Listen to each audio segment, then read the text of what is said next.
Thank you very much, everyone, for joining us this afternoon, this evening, for this talk presented by Professor Kiran Klaus Patel on Project Europe.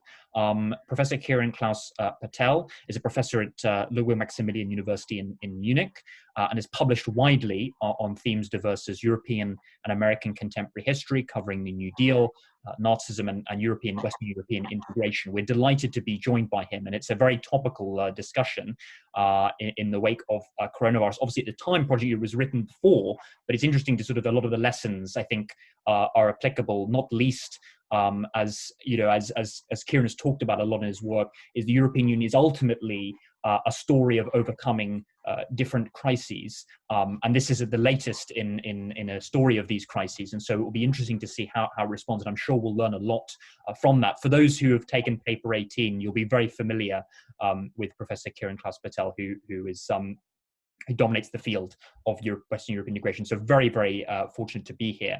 And hopefully the tech holds up. Brilliant. The virtual floor is yours, Kiran.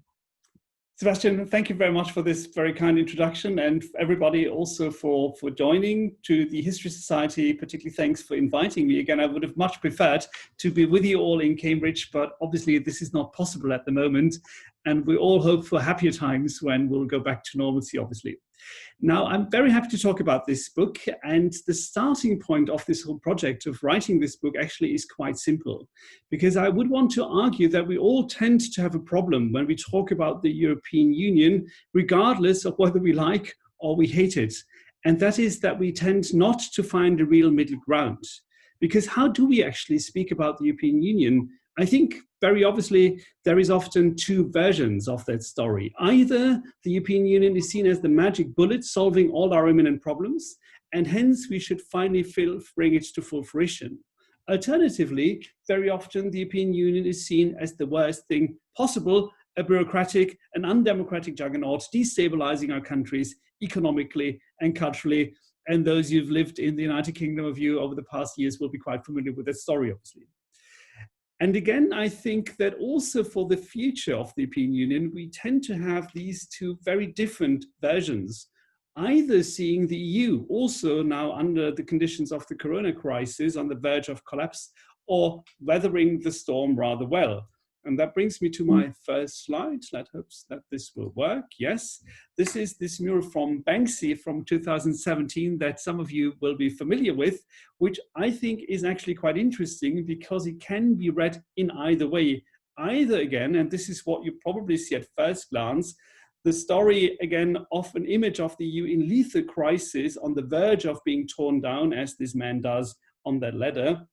Or again, if you will, and this is a fuller part of that mural, as a story of a lonely man on a wobbly ladder who might destroy the star, but leaving probably a little mark on the wall. And this is the reason why I personally feel that Banksy's work is such a pointed comment also on our times. Now, what this book that Sebastian was already kind enough to mention is trying to achieve is to contribute to a more balanced picture of the history of the European Union by analyzing its various stages and dimensions. So far, I would like to argue, historical research has mainly been interested in the politics of European integration, the negotiations, the motives, the interests particularly. But I think, and this was also something that came as a surprise to me after having studied this process for several years already, that we know stunningly little about the effects. And this is actually what my book tries to assess by looking into several dimensions for the period of the Cold War particularly. So questions of like whether European integration really contributed to peace, and did it really contribute to raising prosperity? Is it, as some would argue, really a community of value? And how about the democratic deficit? These are questions that the book tries to address in each of the 8 chapters. One of these big questions stands front and center. And the book then tries to arrive at rather succinct answers as to the effects of European integration for the lives of Europeans and also others during the formative period of European integration, that is the Cold War. Now, in this short presentation, I can only give you one example, and I felt it might be most useful to focus on peace as the story and the dimension that is mostly associated with the history of the European Union. And the question then is very simple. Did the European Union's predecessors really contribute to creating and to guaranteeing peace? And also there, I think, we have two narratives, basically. If you take a look, for instance, at the European Commission's representation in Germany, you get a very clear and simple answer. And I quote from the German version there, saying that for 70 years, the EU has been guaranteeing peace, full stop. And it will probably not come as a surprise that you do not find the same line on the Commission's representation in London these days. And obviously, there are others that are even more critical. Brexiteers such as Boris Johnson have argued that the European Union did not contribute to peace at all, that it was basically all about NATO at the level of international organization. Now, my argument is different to both of these stories. I argue that European integration did matter, but later and also in different forms than we have thought so far. And with that, I would like to show you my next slide, a very obvious picture. Robert Schumann, French foreign minister at the time. You will probably be familiar with the Schumann Declaration of 1950, where it was about basically creating peace. So at the level of motives, I think there is no doubt that this was a central motive. But as said before, motives are not the only issues that I'm interested in. And even there, one should add that national interests certainly came in, for instance, and very importantly, the interests of the French coal industry, to which, again, it was important to make sure that Germany would not become too powerful in that post-war moment. And again, if you focus on the effects, I would again argue that these first attempts of creating an institutional Europe were actually not particularly successful in securing, in guaranteeing peace. Why? I have several arguments that I have to share with you here. Firstly, European integration under the banner of what would then become the EU started simply too late to impact the Cold War and the post-war order as it unfolded since the late 1940s. And when it really started, basically, it did not really contribute to creating peace if you look at the most important conflict dimension in Europe at the time, that obviously was the Cold War. For instance, this is a caricature that summarizes this from the perspective of Czechoslovakia in 1957, arguing that with the Rome Treaties of 57, you have a further deepening of the divide of Europe.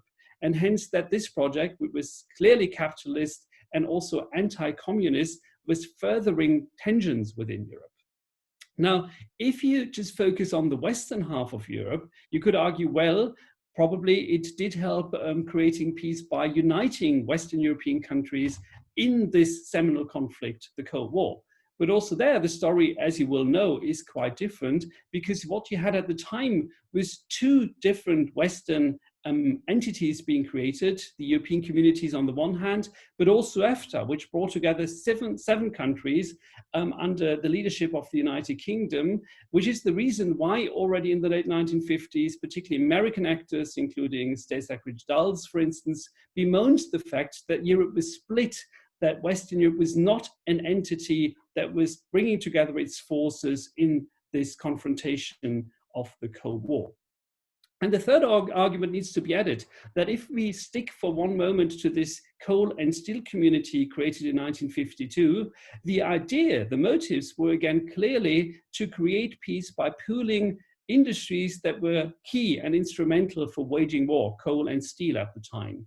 But if you look at the trajectory, the history of this institution, you will see that it became dysfunctional very quickly, and it did not live up to the intentions that it was created for. So I would therefore argue that if you look at peace in the sense of security and also the military dimension of creating peace, then no, you'd have to argue that the European integration process was not as important as some have argued. Having said that, I need to add other dimensions to this equation.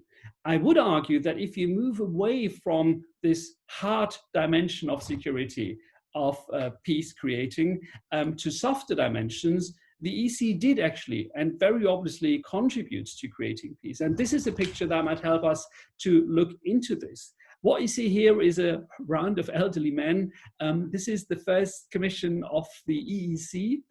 gathering in 1957-58. And if you just look around the table and start with the man who looks so friendly into the camera in the lower left corner, Sikko Mansholt, you have a Dutch socialist there who was a resistance fighter during World War II. You have on the far right, Walter Hallstein, German Wehrmacht officer during World War II. And you have as a third person to be picked out from this round, Lambert Charles from Luxembourg, who was a slave laborer under the Third Reich. So what you have here is a mere 15, 20 years after World War II, a group of men with very different background who were now trying to create a very different kind of Europe, and where the idea of constant negotiations, of creating a culture of compromise, of finding new solutions was certainly something that the European communities contributed to. Again, they were not alone in this endeavor, but they did contribute to this process. And let me also move on to other dimensions where the effects were maybe even more clear. And that brings me to another definition of peace, if you will. So on the one hand, you could certainly say, well, at the level of creating peace as hard peace, as security, the European communities didn't help so much. But when it comes to the dimension of social peace, I would argue that the European communities did play a rather important role, with the common agricultural policy being a prime example. Again, a policy that is often, and for very good reason, seen as a big problem and challenge to European societies for ecological reasons, because it was a real problem for taxpayers, for consumers, and so on. But there is this other dimension that I would like to highlight in this presentation, that it was also a hidden form of social policy, because it led to a level of redistribution, of supporting and helping farmers to weather this seminal transition that you saw happening in the 20th century, from agriculture being in most continental European countries a very important sector of the economy to becoming a very marginal sector, with very few people being involved and employed in that sector anymore. Now, what you have is the first half of the 20th century where this transition was quite violent in many parts of Europe and led to a lot of political radicalization. And this was to some extent changed after 1945 through national subsidy schemes, but particularly then this European level of subsidies from 1957 onwards with the CAP, which I would argue helped to reduce the tensions and also the conflict potential in European agriculture in important ways. To put it into a nutshell, you could argue that in the first half of the 20th century, farmers went radical and very often supported authoritarian and dictatorial political solutions. In the second half, not least due to the CAP, they took to the streets and protested, but this is basically all they did. And other policies could be added, such as regional policies and so on. And I would argue that this role of a hidden social peace creation through integration was also then happening in the further development of European integration, particularly in the 1970s and 80s, once the integration process was then expanding further to these Mediterranean countries, these post-dictatorial countries in Greece, 81, and then Spain, Portugal, 86, whereby, again, particularly also the subsidies and the funds and other means to stabilize democracy were helping to stabilize peaceful societies in that sense. And finally, in this kind of argument, I would like to take us into the late 1980s, starting with something like Gdansk, where Solidarność, this famous movement, a trade union movement, was formed, where again, then in the period of the late 1980s into the 1990s, the European communities played a role through, again, also their financial means in helping to make this transition into post-Cold War societies easier. Now, the point is, and this is also something that I elaborate on in one of the other chapters of the book, I would not want to argue that the European communities was necessarily communities of values. The equation is rather the other way around, that very often by adding these countries and also the credentials of people who had fought for their freedoms on the streets against their regimes, the European communities was then also able to basically self-fashion itself as a force of peace and creating a different kind of future for these societies. So taking it from there, I think what we see is that there is a peace dimension during the Cold War period, but it looks different than we have often thought so far. Again, peace started to play a role, but later then we tend to think also in different ways. And with this, because the idea is really to start discussing with you very soon, I would already start kind of to bring us to the conclusion of this presentation. And that is also the question where we stand today. I would want to argue that, again, history has not one single lesson for us, but there is something where we can learn from history. Firstly, that when it comes to helping to create peace, again, in the sense of security, the history of the European Union is rather checkered. And again, it doesn't have a long-standing history of being particularly successful in those kind of arenas. What it has been more successful in is, again, in its efforts to create something as that I would tend to call social peace, where, again, the various policies that have a very economic angle to them that have been developed since the 1950s have been quite successful for some time. But where the question certainly also arises, what the European Union is doing for its kind of various peoples today. The argument is not to say that the CAP has been fantastic and should stay there forever. Those of you who followed politics will have seen that in the budget negotiations that are still ongoing, the share for agriculture is still very big, and one might wonder if this still makes sense in the 21st century, also looking into the ways the money is being spent. But the question that I think history raises for us here is really whether the European Union is doing enough for those who are now really challenged by processes that are as transformative as the transformation of agriculture was in the second half of the 20th century. Think of globalization, think of digitalization, and my argument would there be that the European Union should focus much more and also finding a solution for those parts of the various citizens who are now suffering from the effects, the rather brutal effects of those processes to a larger extent.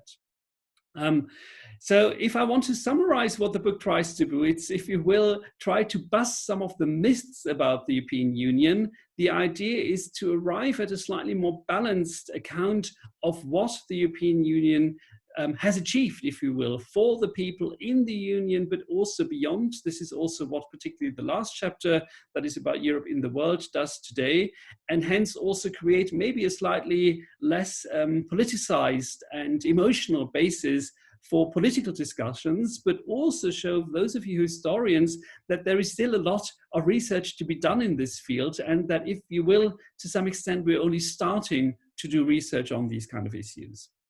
I've also recently written something on how Corona, could be added to such a analysis from a historian's perspective, which obviously didn't go into this book because the book came out early this year and, again, was written basically prior to Corona. But if that is something that interests you, I'm also very happy to come back to that in the Q&A. Thank you very much for your attention. I very much look forward to your questions. Brilliant. Well, thank you very, very much, Kiran, for that presentation on it. Obviously, I think the European Union, it becomes such an emotional issue amongst, and particularly in elections. And we talk about Britain as being one of the most strong examples of this, because of course, the first time since Greenland that it left what was then then the European Community, that it's something that becomes emotional. It's useful to take a step back. I'd like to talk a little bit about, in the context of the European, in the development of European integration, a little bit about how Britain fits into it. Because of course, as you pointed out in one of the slides, Britain had a sort of a competing version for the post-war setup in the EFTA. And obviously it became the case that the equivalent, the other form became the dominant one. And Britain was sort of sidelined, and for many years it was vetoed. Its entry was vetoed by de Gaulle, and eventually entered in 1973.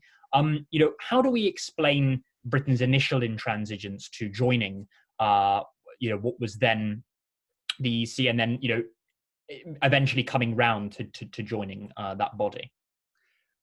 Great question, and there are several factors that we needed to look into to explain why, again, Great Britain wasn't joining these first efforts of this kind. And what I should also say before I try to answer the question directly, is that the European communities were not the only or the first effort of international organization in Western Europe at the time. So this is another argument the book makes, that the United Kingdom was very much involved in most of the efforts of international organization post-45. It was instrumental in the Council of Europe, for instance, in the OEC as predecessor to today's OECD, and quite a few of the other early attempts to create a new international system, or maybe even order, in post-war Europe and then post-war Western Europe. Now, this particular effort, which started then with the European Coal and Steel Community, with the Schumann Plan of 1950 and then the Treaty of 1952, was problematic from the perspective of the United Kingdom for various reasons. Most importantly, because it was not really particularly interesting from an economic vantage point, because of the much more global commitments of the United Kingdom. Again, this is a time when the Empire Commonwealth was looming large, and when, if you looked at commercial links, they were much more going beyond continental Europe than to those countries who were then planning to be part of that first community as predecessor of today's European Union, that is Luxembourg as a small country, then Belgium, the Netherlands, Italy, France, and Germany. So in that sense, that is the most important dimension there, but there is others that come on top. The second very important factor, I would say, has to do with this dimension of supranationality, with this idea that you would not just lead or create a new form of cooperation between states in which sovereignty would remain with national governments and their national parliaments and their established political systems, but rather you would try to create a supranational body, an international body of these member states with its own powers. Now, again, given the history of the various European countries, the idea of pooling sovereignty was much more logical for some than for others. The United Kingdom, again, as a country that had, again, been a victor of World War II, where the political system had not been destroyed by German occupation, for instance, it was much less obvious why one should go that direction. And to go to the other opposite side of the spectrum, Germany had a really big interest in such a pooling of sovereignty for a very simple and at the same time slightly paradoxical reason. Why so? The Federal Republic of Germany was not a fully sovereign state when it was established in 1949. And also not after 1955, after it had gotten some new powers. And in that sense, what you basically had is this paradoxical effect that by pooling powers, the Federal Republic was winning, was regaining new powers also for the national level. So that is only the extreme example of another country for which, again, these preferences made much more sense. And in that sense, one could argue that the specific setup of the coal and steel community and also the other two communities that were added in 1957, that is Euratom as slightly less important, and then the common market, the European Economic Community in its official name, was just going into a very different direction than British political history, its commercial interests, and its self-understanding also as a player was leading it to again look for political options at the time. I mean, exactly. I mean, that's very interesting, because I guess one of the questions, and you mentioned supranationality, because I guess one of the big kind of historiographical minefields is this question, the Alan Mildwood idea of the rescue of the nation state, and in terms of whether we can see, I mean, would it be your view that actually this story of European integration served to strengthen the nation state? We know about de Gaulle and of course the empty chair crisis coming about because of concerns about this idea of supranationality. Do you see European integration as having strengthened the nation state in the European context rather than weakening it or rescuing it in the context of Alan Mildwood? My answer would be still another option, a third option, if you will, and I'll come back to that in a second. Again, firstly, I would like to say that Alan Mildwood's argument about the European rescue of the nation state remains a very powerful interpretation to this day, which I think helps us to understand a lot of what is going on, particularly in the early period of European integration. But my argument is also that it doesn't go the full way, and also the way he has a rather state-centered argument in which economic arguments loom very large, doesn't help to explain some of the other preferences of countries and also how they were formed in the first place. So this idea that there is an economic interest and that basically is translated into political decision-making directly and then leads to certain solutions is not the way I, also looking at the documents that I've seen, would see policy processes to unfold. But to keep the answer quite short, my point would be slightly different by particularly also looking at later decades than Alan was able to do in his research. And my argument would be what you have is neither just a reconstruction or rescue of the nation state or the very opposite, but what you really have is a transformation through integration, i.e. that states that become members of the European Union, particularly since the 1980s, transform themselves fundamentally, and where you then see a certain fusion of powers that blend, if you will, the national and also the European level together. And if we want to, from here, fast forward briefly to Brexit, I think what we've seen over the past 4 years, the very difficult process of negotiating, again, how one were actually to leave this European project again, are the very effect of that on many issues, on many dimensions, you'd have to really rethink what it means to be a sovereign state, because powers have really been not fully transformed and uploaded to the European level, but fundamentally changed due to the process of European integration. Give you only one example. Environmental law, for instance, is a field where there is, of course, a British environmental law, there is a German environmental law, and so on. But it's so much influenced by European lawmaking that basically as a country that leaves, you'd have to rethink your whole legal structure. You can either leave everything as it is and keep the European levels, or you basically in many ways have to start from scratch. So this is this transformative impact of European integration that I think you can see already starting to unfold in the 1960s and 70s, that gains momentum particularly since the 1970s and into the 1980s, and then becomes fully visible at the policymaking and economic level since the 1990s, though, and this is also one of my arguments, it was never very much discussed also with the citizens of the member states. And that might also be one of the sources and reasons for Brexit, that people all of a sudden started to wonder, wait, how? To decide that, again, so much powers would be transferred, that, again, there was this deep level of integration, which you can see in the treaties, but that also unfolded in rather incremental dimensions through secondary law, very often, through technical decisions that most people would not be particularly aware of.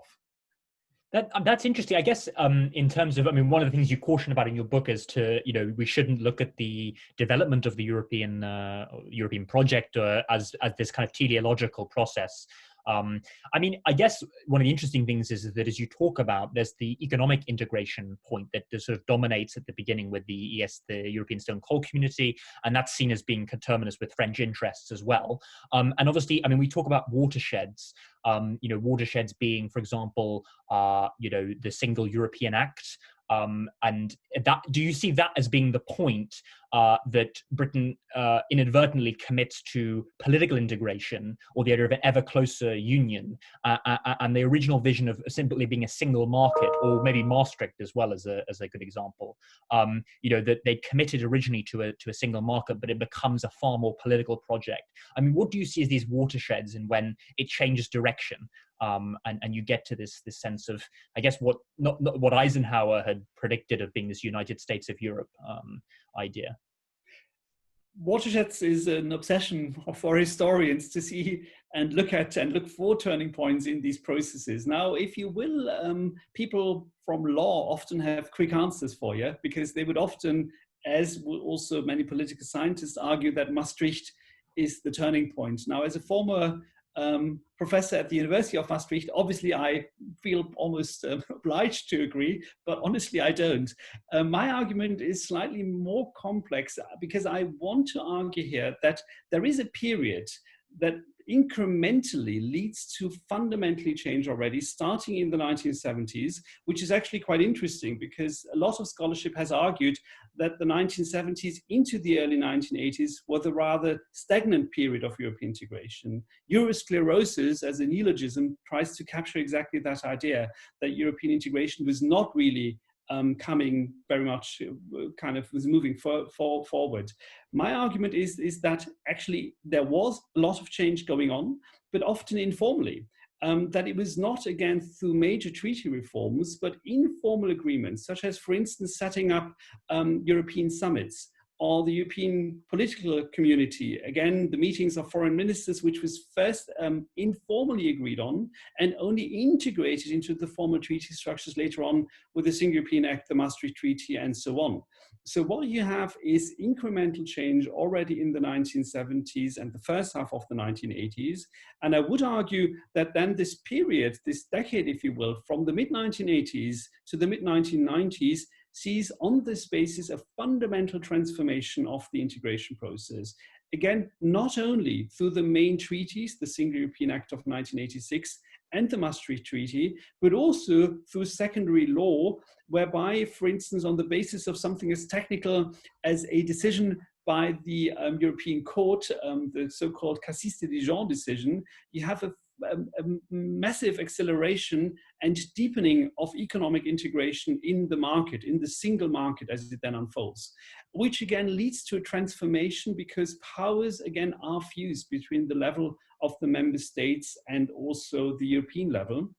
And that is something which, ironically, Margaret Thatcher, as Prime Minister at the time, was also very much interested in. She wanted the Single European Act. She wanted, again, the move from the common to the single market, but was also obviously very much against, again, adding further powers to the European Commission or other supranational bodies. What you have here is a very complex process whereby some of the actors weren't quite aware, I would even think, of what kind of the basic, the fundamental decisions that they took were then leading to. And again, you have this incremental process where, again, the court, where also secondary decisions, time after time, then started to add new layers of integration and deepened the process in ways that few people would have foreseen, say, in 1970 or probably even in 1985. And again, without really this being very much discussed by European publics and citizens, which again, I find one of the problematic dimensions of these processes. No, that's very interesting. I mean, I guess if we consider a little bit about the contemporary basis, in the wake of war, I mean, how far do you see there being a generational dimension to European integration, in the sense that anti-war sentiment plays a key role up to Mitterrand and Kohl, and this idea of anti-war sentiment being dominant in the early stages, but then fading somewhat. Do you see there being a generational dimension to European integration? I certainly think there is a generational dimension, that particularly the generation that started this whole process in the post-war decades was very much informed not only by World War II, but very often was kind of a generation that had lived through World War I already, whereby the idea of, again, trying to find a very different solution for Europe was really driving these politicians. Again, not only by setting up what would then become the European Union, but also all these other alternative forums, such as the Council of Europe, such as the OECD, or the UN Economic Commission for Europe, a sub-organization of the UN that is hardly known. But again, the idea that something had to be tried out, and also using this trial and error method, I think was very important for this first generation. And you do have a shift in later periods whereby certainly the memory of World War II is fading away and the integration process is taking new directions. But this probably is not only the effect of new generations being in charge. I would argue that this has even deeper roots and reasons. Why? Because I think what we should try to avoid is to think of this European Union as the idea, as one idea, one vision, then put into practice, which again, you were using the term already yourself, Sebastian, could be a rather teleological view of, again, there being a starting point, and from there on you move into one direction, maybe slightly more quickly or slowly, but the direction is clear. what the book tries to argue is that often you have very different processes going on at the same time, and very different actor groups and networks also using this platform of the ECEU then for their specific purposes, which is also the reason why you'll often have rather contradictory policies. If you look into the realm of the economy, more protectionist policies, such as in the context of the CAP, for instance, going hand in hand with ordoliberal and even some more neoliberal choices. The argument still is that there is certain tendencies over time. So I see a certain tendency of, again, a further clotting of European integration, if you will, from the 1970s onwards, again, further accelerating in the 1980s. So there are tendencies, but it's never a straightforward, clear-cut process that I see there. Again, this is a messy story, if you will. I've already shown you the Banksy mural, so I also use a little bit of architectural metaphors in the book. Some of you might be aware of the Belle-Émond building in Brussels, which is, you know, very modern, clear-cut, straightforward piece of architecture. This is not how I would epitomize or summarize how I see the European Union. For me, it's more like a Gothic cathedral, where you have something that is old, where then new pieces are added, and it's changing all the time, and it's not really one consistent design that drives the whole story. And that is a little bit also how I would see, in a metaphor, how European integration has unfolded. So hence the picture that I showed you before, again, of that wall in Dover, which is also an old building that has been used for different purposes, is actually quite nice to summarize the various directions that European integration has taken. Yeah, I mean, it's very interesting as well, because as you rightly point out, I mean, this idea of new layers being added, new organizations, new visions. And I guess the vision of Europe, or what Europe post-war means, transforms massively from that early Christian Democrat ideological motivation, the kind of grassroots peace movement up until the 1960s, and then other arguments building in, and it overlaps, and it adds again. So it's very interesting, as you say, to point out that it's not a linear process. There are different visions, there are different organizations. Some work, as you said, some organizations work. There's the UN Commission for Europe that sort of fades into the back, and you've got other organizations as well. And so it's not clear cut, as you point out, that it's going to be what becomes the European Union eventually, but the European communities is the central organization. I think I'd like to ask your opinion a little bit about, the German question, because of course the German question looms large over much of 20th century history. And this idea of, Germany, or the need to finally settle the German question in the wake of one of the most horrific wars. And in a sense, do you see France and the way that France is dealing towards Germany as a reflection of actually the fact that the German question had been settled more or less by the movements towards European integration? That at the beginning, the French weren't willing to countenance the rearming of Germany for the the European defense community, the European defense community, that they weren't willing to countenance the rearmament of Western Germany, but they were willing to countenance the economic redevelopment of Germany. Do you see that as, and this is something that France has always been very cautious, do you see it a triumph in the sense that France was finally willing to countenance stuff that they hadn't countenanced before? And do you see the German question as being the most important factor in the way that European integration set up, or the way that the beginnings of European integration materialized? Very important question. Again, to go back to 1945 one just second, I would again argue that what you have, looking back from the perspective of today and writing about this as a scholar, is a trial and error process. Not saying and not meaning that the best solution eventually will come out of this, but what you have is a long learning process, particularly also on the French part, whereby the idea of accepting a split, a divided, a new West German state as an equal partner was certainly not the starting point. And it took, again, several other attempts, and them having failed, for the French government to also accept that, also having to learn that France obviously wasn't calling the shots then when it came to German policies in post-war Europe, that obviously the United Kingdom played an important role, but evermore the United States in defining what the future of not only Western Europe altogether, but also what the future of Germany and Western Germany, the Federal Republic of Germany after 1949 would be.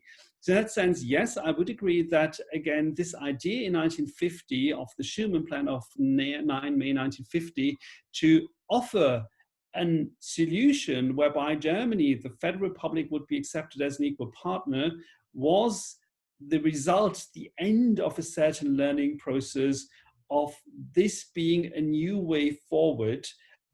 While having said that, it is also clear that once you start looking into the economic details, the idea was certainly also to make France particularly profit from the setup. And the same also is true if you look at, for instance, then this failed project of 1954, the European Defense Community, which was also against the backdrop of the Korean War, meant to, again, rearm Germany, or the Federal Republic of Germany. So in that sense, there was a learning process, and the idea was probably not that one could easily find one permanent solution for the German problem. And that is also the reason why after the Cologne Community had been set up, there were immediately new efforts to create new communities on top of this first to deepen this integration process.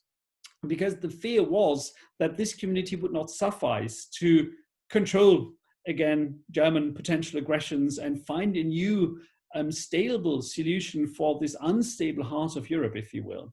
So this is also one of the drivers of European integration, to further deepen European integration, to make sure that Germany would be under control, if you will.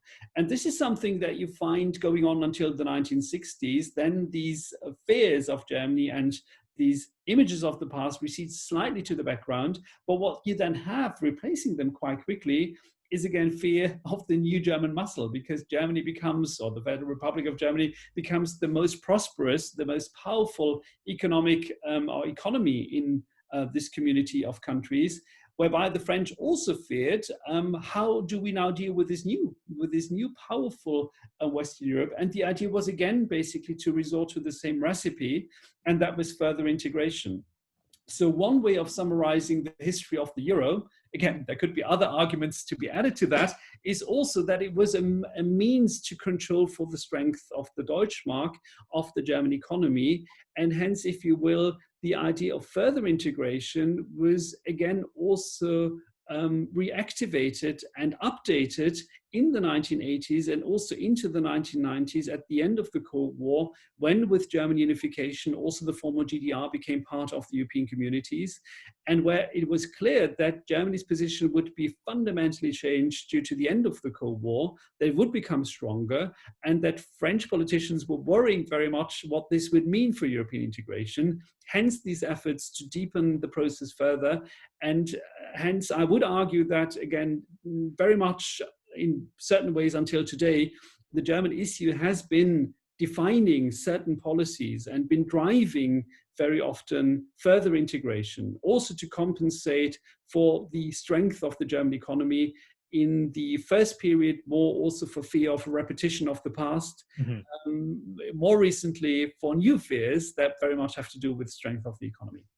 Yes, I mean, it does seem remarkable, though, I guess, to go from a period of the Third Reich and the collapse of the German state in the wake of, in the end of the Second World War, to go to a country that embraces democracy, that's basically trialing democracy once again. The last experiment was the Weimar Republic, and obviously that was a catastrophic failure in many respects. And so this is the first time, after such a moment as the Third Reich, that they are beginning to embrace democracy. I mean, how do we account for this transformation in terms of Germany readjusting to democracy, in terms of collective and national identity? National identity must be such a crucial point there. And I guess also, the fact that Germany begins, and particularly in terms of it as democracy in West Germany flourishes, you begin to get this idea of reconciling and reconciling with the past. I'm thinking most notably of Willy Brandt, sorry, I'm butchering the pronunciation, but obviously that famous photo of him kneeling at the Warsaw Ghetto Memorial, you know, and the fact that actually this is the launching of Ostpolitik and the idea of reaching out to Eastern Europe. How do we account for this transformation in German national identity, the national psyche, and the embrace of democracy? Sorry, it's a bit of a long-winded one, but that's a long question, but particularly a very difficult one, which would easily deserve a talk in its own right, if you will. I think the easiest answer I could give is to say it still remains a miracle that this worked, and there is not one single answer to this question. Again, there was a certain elite consensus post-45 in the Federal Republic of Germany, and again, we need to remind ourselves that Germany was split.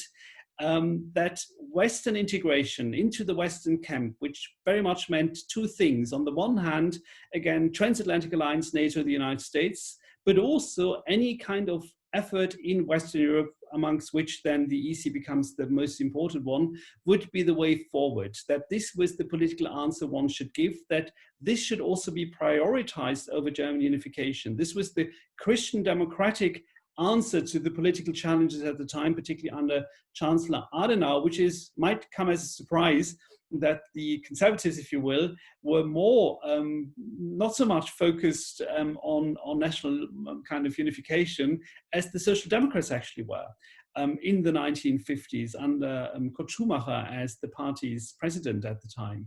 So in that sense, it very much has to do with certain elite choices. There was secondly, obviously also the legacy of the Weimar Republic. There had been a democratic experience, and again, activists, politicians, experts who could be reactivated, some of whom had gone to exile, but came back also from countries like the United Kingdom, the United States, to also help to re-establish a new democracy. And only to mention a third factor, I think again, the dominant role of the Western allies has to be mentioned. So this is not a process that can only be explained by Germans themselves turning into Democrats, but rather also living in a clear political context and international framework where this was the way forward, and where there was also, look at or remind yourselves of the true presence of Western allied forces on the territory of the Federal Republic, a very clear incentive to go into this direction. And when it comes to dealing with the past, any serious historian would remind us that, again, it was also a very long-term and problematic history. So sometimes in political discussions these days, Germany is seen as the kind of, well, a perfect, a very positive example of dealing with a highly problematic past. In Germany's case, obviously, the worst you can think of with the Holocaust. But what you see, if you look further into the debates of the 1960s, the 50s, and also the 70s, you see that it took quite some time for Germans to deal seriously with their past. And it was the economic boom, it was the international pressure, it was certain elites that were leaning towards the West. It was these kind of factors that helped to turn the Federal Republic into this stable democracy that it became. But I would again argue that this was by no means clear in the late 1940s. And also the fear that, again, this might go south again, was one of the reasons why, again, some of kind of civil society actors, politicians were working so hard to get it right this time. Yes, exactly. Yeah. No, I mean that strikes me as the most, because so much was at stake in Western European integration, that you couldn't have a situation where Germany would fail as a democracy and potentially end up in a revanchist kind of this idea of we've been dealt a very bad hand at the wake of the Second World War, to a similar vein that the Versailles memory had on subsequent developments in German politics.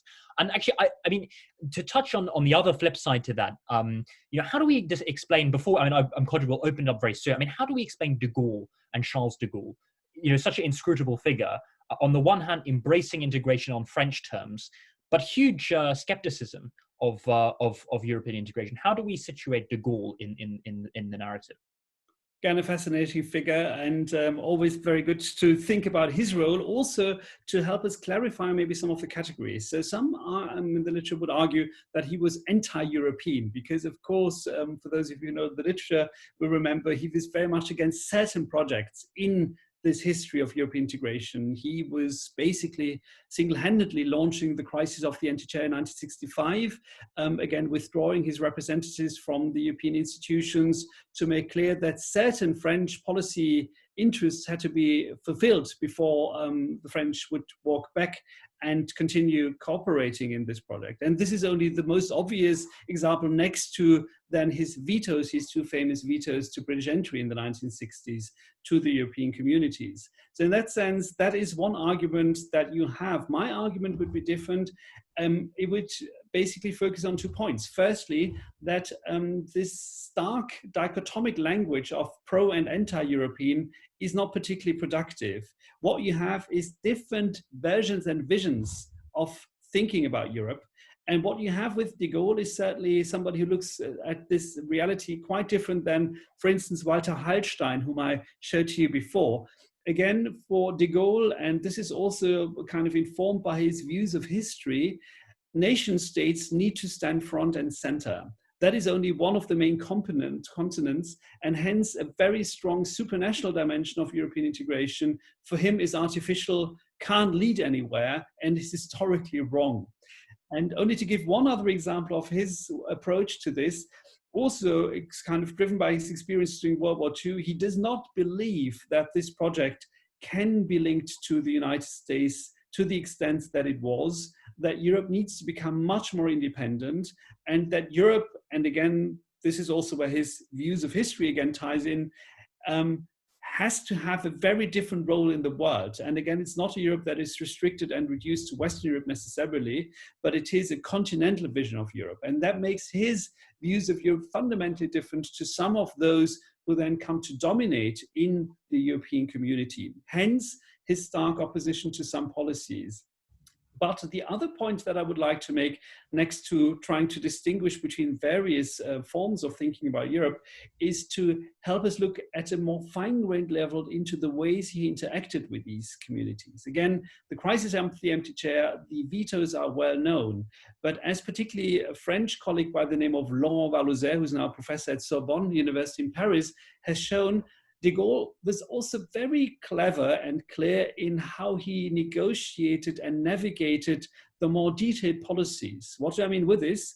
He often was good at kind of at the drama of politics, but also making sure that French national interests would be very much secured. Again, he was not a fan of supranationality, but the beacon of supranational policies in the European communities of his time, the common agricultural policy, was something that he wanted to be developed further. When he was the president of France, it was still in the making, and some, when he became president in 1959, feared that the whole EC would come to a halt. This was not what he did. He wanted this to go further because he also saw that for French agriculture and commercial interest, this was a very, very positive policy, and hence he wanted it to go further. And there is other economic, trade and related policies where he, again, very much pushed for French interests, and while also talking the talk of national sovereignty and a certain vision of integration, he was also accepting and sometimes even promoting dimensions of the integration process that were not fully in sync with this, as long as he saw that they were living up to French economic and geopolitical interests. Yeah, that's very interesting, actually, that, you know, it's sort of integration on his terms, on French terms, you know, and as you point out, you know, the European steel and coal community benefited France quite significantly, you know, as soon as they saw it as being in France's interests. And, you know, obviously, I guess, you know, yeah, exactly. When they saw it was being in French interest, that it became much more attractive to participate. But obviously, you don't want to lose the aspect of sovereignty with supranationality at all costs, as the empty chair crisis sort of demonstrated. And before I'm because we've got some on the call who are currently studying paper 18, I'm sure they'll have questions. I just want to ask a question about coronavirus, bring it back to the present, because one of the hallmarks of the European project has been this idea of the free market. This idea of not putting up barriers between states. And of course, what happened in the wake of the pandemic is Germany, Angela Merkel decided to close the borders to the transfer of medical equipment despite the fact that there were countries that needed it, i.e. Italy being a good example. They were concerned, the German government was concerned that they didn't have enough, and so they decided to prevent the export of PPE and medical equipment. Did that expose to a degree how fragile these hallmarks of the European free market, these hallmarks of the European project are? And for countries like Italy that may have felt that actually countries like China came to their aid more prominently, that major states owe them an apology in some sense, and how might that play out in the coming months and years? We're discussing this at a very interesting moment, and I would agree with you that, again, the whole project of European integration, the EU as it stands, was also put under a fundamental stress test. And I would agree with you that also the role of the Federal Republic of Chancellor Merkel was quite problematic if you see it from that perspective of living up to European commitments and credentials. I would want to add that she was not the only one, that also other governments, such as the Hungarian and others, were quite quick in closing their borders. But Germany, obviously, as the biggest economy in the EU, certainly didn't play a very constructive role from the perspective of European integration, particularly in these first weeks of March, April 2000. But I think we need to also add the more recent developments to that equation. So I think it is interesting to see that as a default mode in this moment of panic and crisis, many countries resorted to, again, the idea of national sovereignty, of sorting this out for the citizens first, but also started to realize soon that this was actually quite problematic. And for instance, Germany also helped to transfer people who were suffering from COVID-19 to German hospitals, and also bringing economic equipment to other countries. My argument is not that this was so much happening from humanitarian reasons, but also, and this takes me to July 2000, to the big summit where then this big rescue package was discussed, which, as you will all know, hasn't been fully decided until now, but is on a way probably to see life soon, was very much, I would argue, hinging on a decision by the German Chancellor really to do something into this direction. Again, the French government had been pushing for this for quite some time already, as had the Italian, the Spanish, and so on. So the real game changer was, as you said, Sebastian, was Merkel. And I think it was, certainly also because she felt she should be a good European and humanitarian reasons and so on. But I think the main argument was there that it was to save the single market, that it was clear that also the German economy would collapse if these highly complex production and support chains would not be upheld any further, and without injecting money and supporting economies, particularly also of those countries that had suffered more from COVID-19 than Germany, for instance, Spain, France, and Italy, that whole way of production that had also been built up through European integration would collapse. So in that sense, not helping others would also backfire on the own economy. And that, I think, was the reason why in the second phase, starting maybe somewhere in July 2000, there has been a new direction. And it is interesting to look also at the smaller discussions that we see at the moment in the member states of the European Union. There is big talk about a health union. There are the ideas that the vaccine should also be distributed, not simply along national lines, that again, the way it should be organized, how it should be purchased and again distributed, should also have the European Union in. So in that sense, nobody knows how we will look back to this moment in 2020 in say 10 or 20 years from now. But it could well be that looking back, it might appear as one of the other moments of crisis, whereas in effect, the European integration comes out with new powers and competencies.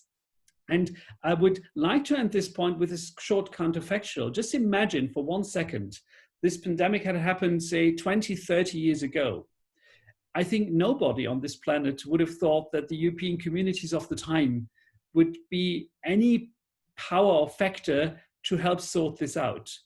And again, there were high hopes associated with the European Union over the past months.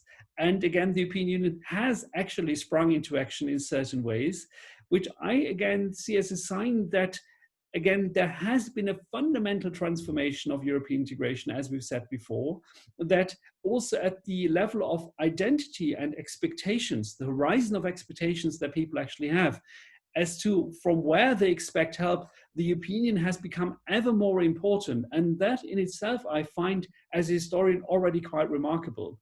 My point is not so much on whether I like it or dislike it. That is something that I'm very happy to discuss as a citizen. But as a scholar, I find it very interesting that this level and layer of policymaking that was so much less important, again, 30, 40 years ago, has become so prominent. And again, if these financial packages will come to life, will also have a fundamental impact on European societies. Yes, no, it'll be interesting, as you say, 20 years down the line, how we might view the pandemic, whether actually, as you say, it might lead to the strengthening of Right. the European integration. Rather, I mean, obviously, we know that there are aspects of strain. The UKIP is not the only example of Euroscepticism in mainland Europe. In Italy, Lega Nord. I guess in Germany, Alternative for Deutschland is becoming less, is a weakened force. There was a lot of expectation that it would go on to do very well, but it's kind of, is that your understanding that it's sort of waned quite a bit? I think, again, in quite a few countries, also COVID-19 has led to not a demise, but certainly hasn't really helped these populist parties. And again, what I find also very interesting that, again, if you look back to 2015, in quite a few member states, there was a discussion about leaving, at least in some political parties, the European Union. This discussion has not really found a lot of resonance over the past 4 or 5 years. So in many ways, also these populist parties on the populist right, I think, look very carefully at what is going on with the United Kingdom and the very difficult negotiations of the past 4 years. And the unclear result and future have made them rather reluctant to push for exit, be it an exit or an Brexit or a Grexit or whatever it is, in a very strong way. So in that sense, we're living in very interesting days and weeks also. So this might be a very decisive week for the future relationship between the United Kingdom and Germany, the United Kingdom and Europe and the European Union. And a week that might also very much kind of define how the relation will look and what also the economic prospects both for the United Kingdom and the European Union will be. Now, if the United Kingdom's road will be a road to success, which honestly I fear I doubt, that would certainly give new kind of arguments to these exit discussions in other countries. If that should not be the case, I think we would continue to see what I think we've been seeing over the past 4 or 5 years already. Also, if you look at Fidesz, for instance, in Hungary, and that is the attempt not so much to argue for leaving, but rather for changing the European integration from within, which in many ways I find politically also much more problematic because, again, if you think the EU should stand for certain values, if that is your starting point, that is certainly not what these governments in Poland, in Hungary and elsewhere would be pushing for. Yes, you raise a very important point that it hasn't exactly been a great advertisement to countries to what has happened in the UK since 2016, and I guess also the coronavirus has probably demonstrated the need for consolidation of trading links, and obviously within the European Union and within the single market, there's a benefit to that in a time where trade is under pressure. There's a benefit to being in a group, as a trading bloc. There's a great advantage to that at a time where international trade is probably not in the best. It's not the rosiest picture. Right, brilliant. Well, thank you very much. I want to open up hopefully to, and I'm conscious, sorry, I've indulged myself too much in asking you questions, but hopefully, if you have a question in the audience, please raise your hand in the chat function. I can unmute you. Any question that you might have, it would be fantastic for you to ask it, because we do have Kiran here. So please do raise your hand and unmute yourself if you have a question.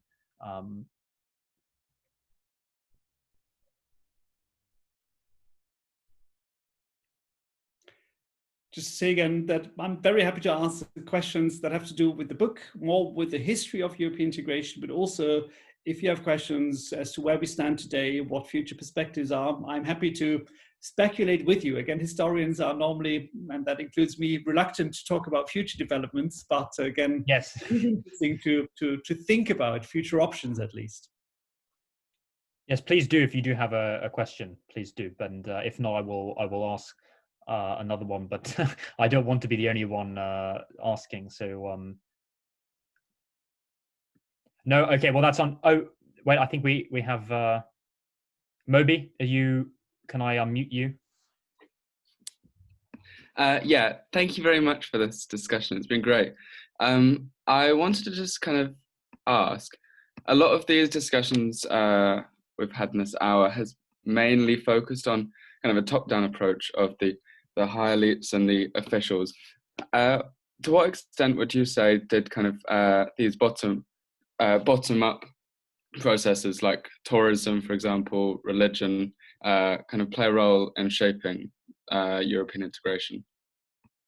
An excellent question. Thank you very much, Moby. Again, a very big one, which is difficult to answer in 2 or 3 sentences. Again, if you look at the level of direct causality, what feeds into the policy machine and what the effects then might be on citizens again, you would probably say that in many ways this has been an elite-driven process. And this is also what I discuss in one chapter, in how far, again, this was detached or very much linked to the citizens of the various member states or the European as at large. And the argument is that, again, for various reasons that I try to explain in the book, there was in the early post-war period a rather broad mobilization of citizens for a pro-European move, whatever that might be. That could have led to what we have today or something different.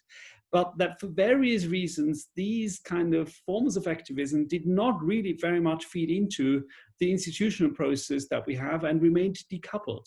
So if you look at city twinnings, for instance, right, as one concrete civil society form of activism that you could latch on to forms of European cooperation and reconciliation, I would argue that, again, what we know is that they were often not, or they weren't part of the institutional format of the European community.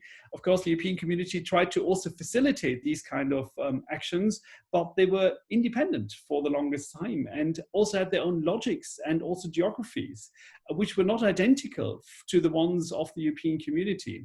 So in that sense, I think there is this other dimension. And again, I have a chapter in the book that tries to talk about that. But it is not a happy story, if you will, because of the certain kind of gap between the institutional dynamics on the one hand, and then forms of trying to engage with the people and the people also making their voices being heard. So there is, as I would want to argue, a strong technocratic dimension in the process of European integration for various reasons. Let me just give you the most simple one, maybe to summarize the argument. Again, finding a political compromise amongst 6 or then 9 or 10 or 12 or 15 or now 27 or for some time 28 member states is so immensely complex, right, that going further and also trying to very strongly involve the kind of citizens of your respective member state, maybe also third parties from other parts of the world, is so immensely complex that probably, again, the idea was often that life is too short, the issue too complex to really go further into that direction. Many efforts have been made. Think of all the various reform efforts, for instance, the Constitutional Treaty that started out as a process that was not so much top-down. The idea was really very much to involve at least, you know, not everybody, but to create forums to involve citizens in this whole discussion. But as we all know, it ended in failure and then in a process that went back to the more top-down dimension. So in that sense, the question that you raise is very important. And the answer that history has for us are, I think, not that this is a very satisfactory result that we see there.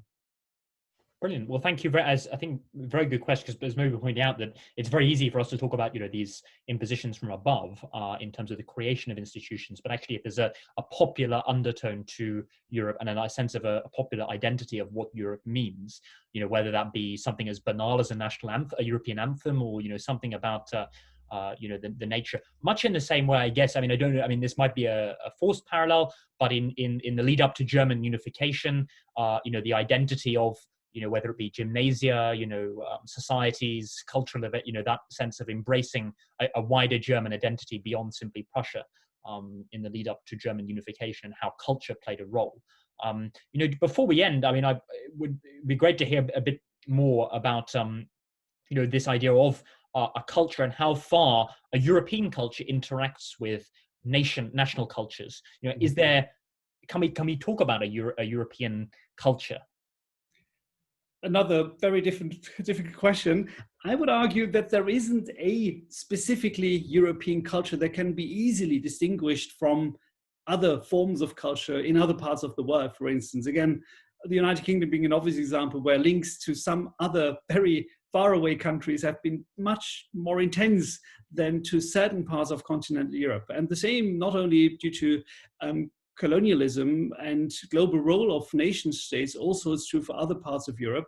Also, if you look at the standard stories such as Christianity, kind of Enlightenment and so on, what you often see is that they weren't specific for Europe because some of these processes were shared with other parts of the world. In a transatlantic world, for instance, when it comes to the Age of Revolutions, Christianity obviously didn't have its starting point in Europe, and also to this day is not just a European religion.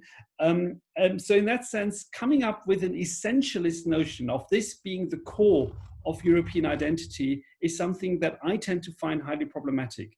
Also because very often it tends to highlight the positive sides of a potential European identity, whereas the strong forms of violence, the many wars that Europeans have fought against each other, but also waged globally in other parts of the world, would probably not then tend to be part of that image. So in that sense, I think that is problematic, though identity arguments have always been made and are certainly part of the whole equation and need to be seen on why integration went forward. Again, it is interesting how they have been pushed for. And again, what you just mentioned a second ago, Sebastian, like the flag, the anthem, and so on, is a very good example there, because what you had at a certain time, particularly in the 1980s, to some extent already in the 70s, was the idea to basically replicate the canon that nation states in the 19th century had set up, often also by inventing new traditions. Again, you have an anthem, you have a flag, you have a coin, you have certain other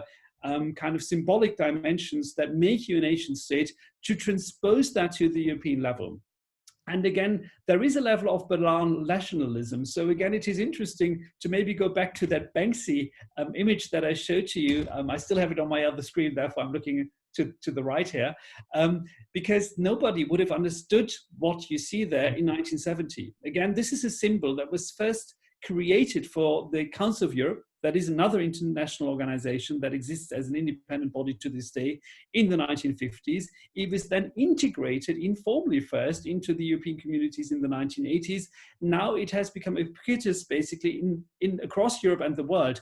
And I looked this up. You even saw this when Banksy kind of put up this mural in newspapers in Russia, in the Philippines, in Thailand, in the United States, in Brazil. So it was something that went around the world and people understood what it was referring to. It was obviously kind of something he did in the context of Brexit, but that shows that there is a visual language also as something closely related, but not identical to identity, that has gained momentum since the 1980s, particularly the 90s and 2000s. I could probably mention that just earlier today, I looked at some of the visuals, the key visuals of German unification again.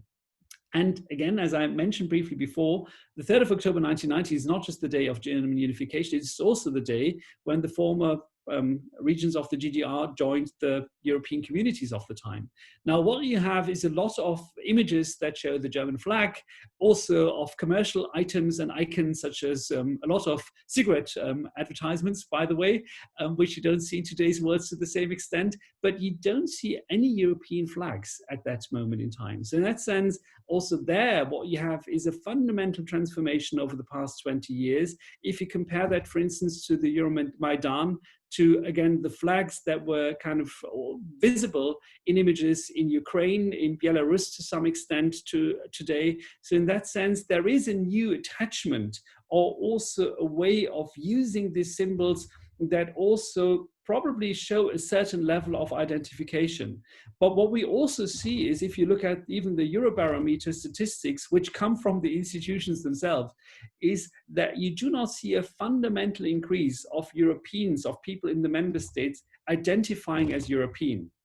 So that, with some ups and downs, has remained comparably stable. So it's not that by these decades, these 7 decades of European integration, in at least continental Europe, people would feel more and more European. What you have is these mixed identity dimensions that people feel as both very often, as nationals of their specific member state, plus also Europeans, so these hybrid solutions.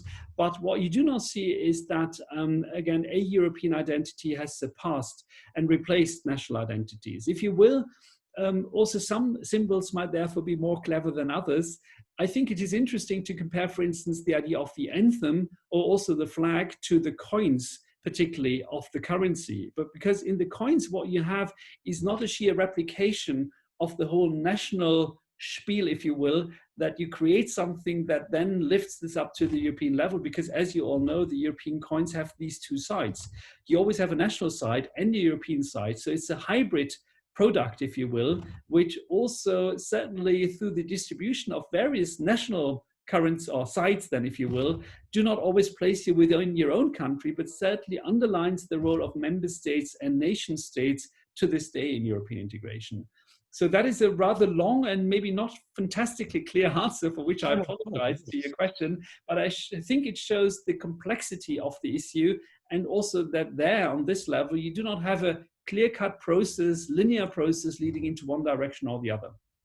Brilliant. No, that makes a lot of sense, actually, and it would be interesting to see, because obviously one of the concerns, I guess, about it, particularly in I can speak for Britain, was that they didn't want to be part of this wider European Union identity. One of the lines was that used was that we want to be part of Europe, not the European Union. The idea being behind that the European Union does not mean the same thing as Europe. It represents an interpretation of Europe, but it's not. And so that was one of the arguments that was used, very interestingly. But no, thank you very much. I'm conscious that we've taken up far too much, but thank you very much to you, Kiran, for giving up your time to speak to us. It's been really fantastic, and I'm sure obviously people who weren't able to come, and I'm sorry that I don't know what happened there, but what we'll do is we'll upload that and send that round, and so it was a fantastic discussion, a fantastic session on the history of European integration, and what better time than now to talk about it. So thank you once again, Kiran, and thank you to all who came, and you can access the recording, will be uploaded very soon on YouTube. I have to thank, again, it was a great pleasure doing this. Sebastian, you were a fantastic chair also and had great questions. And also to everybody else, thank you so much for taking time to be with us, to discuss for your questions. And again, all the best to you. Thank you. Brilliant. Thank you very much, Kiran. Speak soon. Bye-bye. Sebastian, bye-bye. Bye-bye, everybody.